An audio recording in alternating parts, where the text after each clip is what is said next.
apa yang dialami oleh setiap narapidana atau WWP itu fasilitas yang dia peroleh atau kegembiraan yang quote and quote ada dia dapatkan di dalam itu pada dasarnya tidak enak.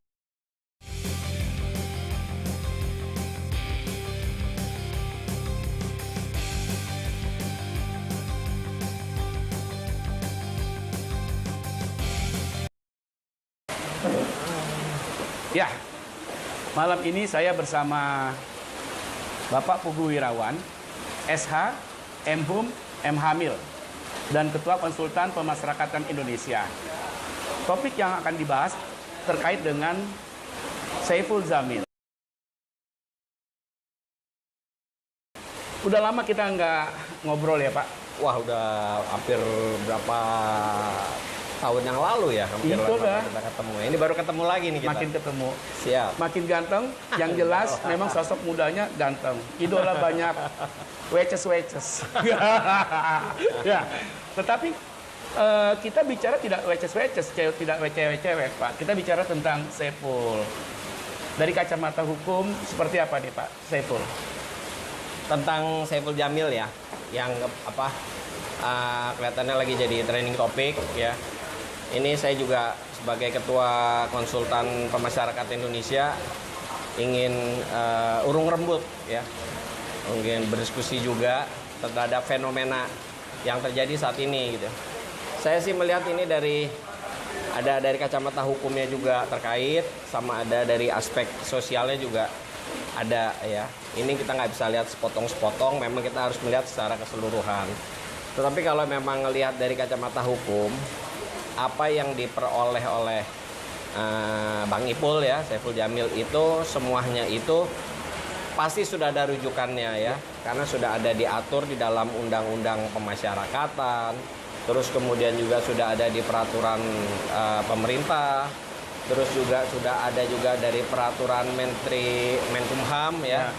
Itu yang terkait tentang hak, kewajiban dan larangan, istilahnya sekarang tuh warga binaan ya, WBP, warga binaan pemasyarakatan, dulu istilahnya NAPI apa gitu ya. Nah, di situ jelas diatur ya hak-hak, kewajiban-kewajiban dan larangan yang kepada setiap warga binaan ya. Apa yang didapat Saiful Djamil ini, dia bisa keluar dalam masa percobaan 3/4 masa hukumannya, terus kemudian juga mendapat revisi dan lain-lain, itu adalah bentuk haknya ya.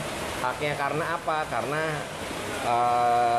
Bang Ipul ketika menjalankan masa hukumannya dinilai berkelakuan baik ya, sehingga karena berkelakuan baik sehingga hak-hak setiap warga binaan, hak dari Bang Ipul itu diberikan oleh negara. Ini juga nggak boleh kita langgar ya, karena ini juga akan melanggar hak asasi manusia, meskipun mereka ada sedang menjalankan masa hukuman, dia juga sebagai manusia yang harus dilindungi ya, hak asasi kemanusiaannya, hak asasi manusianya. Jadi apa yang peroleh Saiful itu memang ada rujukan dan sah, benar ya. Di satu sisi juga memang harus menjadi pemahaman ya, edukasi buat masyarakat. Apapun yang orang lihat dari luar, kelihatannya kok saat ini Bang Ipul keluar keadaan bergembira dan lain-lain, itu sebenarnya hanya ungkapan perasaan ya, ungkapan perasaan Bang Ipul mendapatkan kebebasan bersyarat ini. Kan Bang Ipul kan dapat 2 vonis ya, atas 2 kaitan beda. Satu ya kasus pedofilnya, satu juga ada kasus tipikornya. Kan kira-kira seperti itu. Nah, tadinya sih saya melihat kasus tipikornya lebih dominan, tetapi masyarakat ternyata lihat menilainya lain, malah kasus pedofilnya yang lebih dominan ya di mata masyarakat.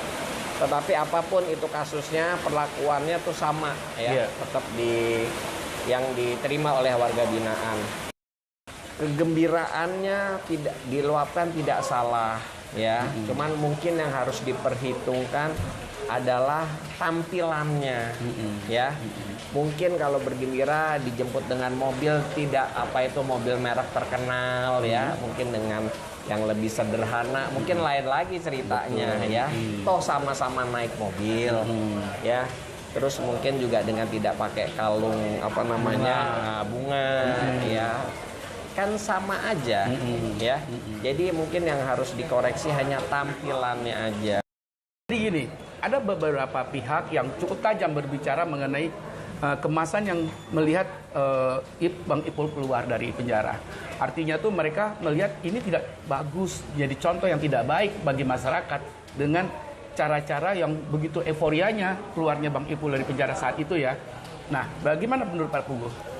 Gini, kalau saya sih melihat begini, kalau dari kacamata hukum apa yang Bang Ipul telah lakukan ya, terus sudah kemudian mendapatkan vonis dan sudah menjalani masa hukuman ya.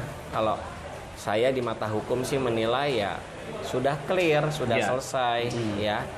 Karena sudah menjalani, sudah menerima sanksi atas perbuatannya. Terus kemudian juga kasus tipikornya kan juga demikian ya. Jadi kalau buat saya sudah clear ya. Nah, kemudian masyarakat punya penilaian lain, katanya mempunyai dampak, itu kan kembali ke masing-masing ya. Kalau saya lihat juga, ini ada yang mengatakan, netizen mengatakan bahwa karena kasusnya pedofil ya, kok keluarnya seperti itu. Malah ada statement katanya hanya di Indonesia. Mungkin saya bisa koreksi. Mike Tyson aja kasusnya pemerkosaan ya. Begitu keluar dia disambut dengan kemeriahan juga. Seperti pahlawan. Seperti pahlawan ya, itu kan fans. Jadi silakan aja masing-masing punya apa namanya fans ya. Ya kan, fans kan sah-sah aja. Yang satu suka, yang satu tidak suka kan begitu. Jadi saya nggak punya kapasitas untuk menyatakan benar atau tidak salah. Cuman saya mau menengahi ya, karena itu tadi Bang Ipul itu public figure ya, terus kemudian juga hidup di tengah masyarakat yang pro dan kontra ya. Alangkah bijaksananya kalau misalnya melakukan sesuatu itu lebih apa namanya, lebih bijaksana ya, tidak euforia seperti yang mungkin kemarin ditampilkan ya.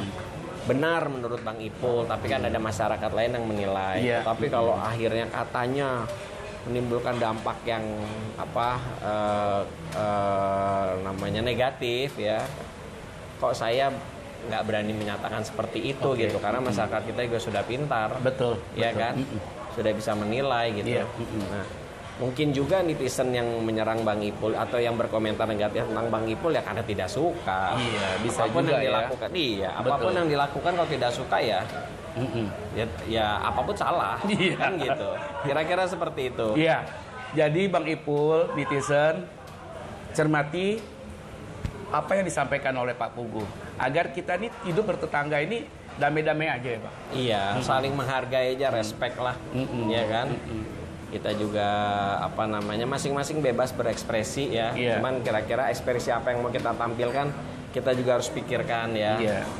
Ini ada yang berkenan atau tidak berkenan, hanya itu aja. Kedepannya baiknya bagaimana nih? Artinya apakah tetap berkarir sesuai dengan profesinya Bang Ipul atau memang harus koreksi diri lagi nih Bang Ipulnya? Kalau saya pernah mengetahui ya situasi itu, lebih baik memang cooling down dulu ya, cooling down dulu, merefleksikan diri dulu ya. Nah, setelah itu silakanlah berkarya lagi. Karena kita juga nggak boleh ya menutup, memboikot atau melarang orang berkarya. Kan seperti itu.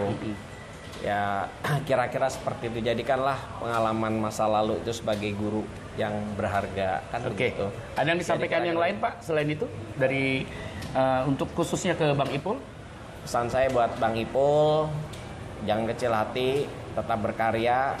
Mungkin hanya timingnya saja yang kurang tepat ya. Jadi kira-kira berrefleksi diri dulu aja ya, cooling down ya. Setelah itu lihat situasi dan lanjutkan berkarya. Tetap semangat. Demikian. Oke. Jadi begitu ya obrolan dengan Pak Pugu dan banyak obrolan yang lain yang juga tidak kalah menariknya.